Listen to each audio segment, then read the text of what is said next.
بسم اللہ الرحمن الرحیم۔ السلام علیکم، میں ہوں منصور علی اور آپ دیکھ رہے ہیں ہمارا YouTube channel Islamic info desk. آج کا ہمارا موضوع ہے خواب میں بلی کو دیکھنا۔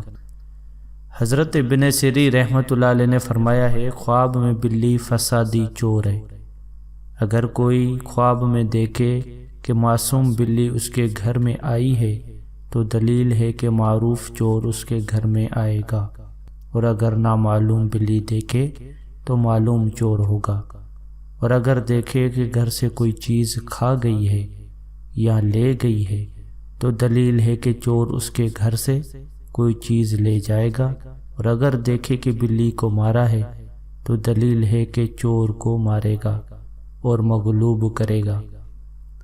حضرت ابراہیم کرمانی رحمۃ اللہ علیہ نے فرمایا ہے، اگر خواب میں دیکھے کہ اس نے بلی کا گوشت کھایا ہے تو دلیل ہے کہ اس کو اسی قدر چور کا مال حاصل ہوگا، اور اگر دیکھے کہ بلی کے ساتھ جنگ کرتا ہے اور بلی نے اس کو خراش لگائی ہے تو دلیل ہے کہ بیمار ہوگا، اور اگر بلی کو مغلوب کیا ہے تو دلیل ہے کہ بیماری سے شفا پائے گا، اور اگر بلی نے اس کو کاٹا ہے تو دلیل ہے کہ اس کی بیماری دراز ہوگی۔ اور بعض اہل تعبیر نے بیان کیا ہے کہ بلی تعویل میں خادم ہے۔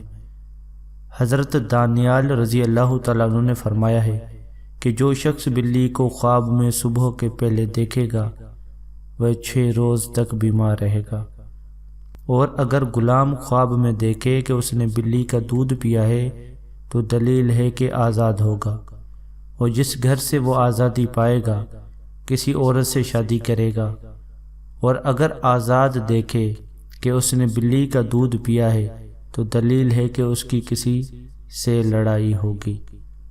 حضرت جعفر صادق رضی اللہ تعالیٰ عنہ نے فرمایا ہے کہ خواب میں بلی 7 وجہ پر ہے۔ نمبر 1 چور، نمبر 2 چغل خور، نمبر 3 نوکر، نمبر 4 بیماری، نمبر 5 مہربان عورت، نمبر 6 حاسد، نمبر 7 لڑائی جھگڑا۔ یہ تھے ہماری خواب کی تعبیر۔ اگر آپ کو یہ ویڈیو ہماری پسند آئی ہے تو اس ویڈیو کو زیادہ سے زیادہ شیئر کریں، اور اگر آپ کو خواب اس کے متعلق نہیں ہے، کوئی دوسرا ہے، تو ہمیشہ کی طرح ہم آپ کو کہتے ہیں کہ کومنٹ سیکشن میں آپ ضرور ان کو آپ بیان کریں، ہم سے تعبیر پوچھیں، ہم انشاءاللہ جلد سے جلد آپ کو رپلائی میں اس کی تعبیر بتائیں گے۔ اگلی ویڈیو کے لیے ہمیں دیجیے اجازت۔ اللہ حافظ۔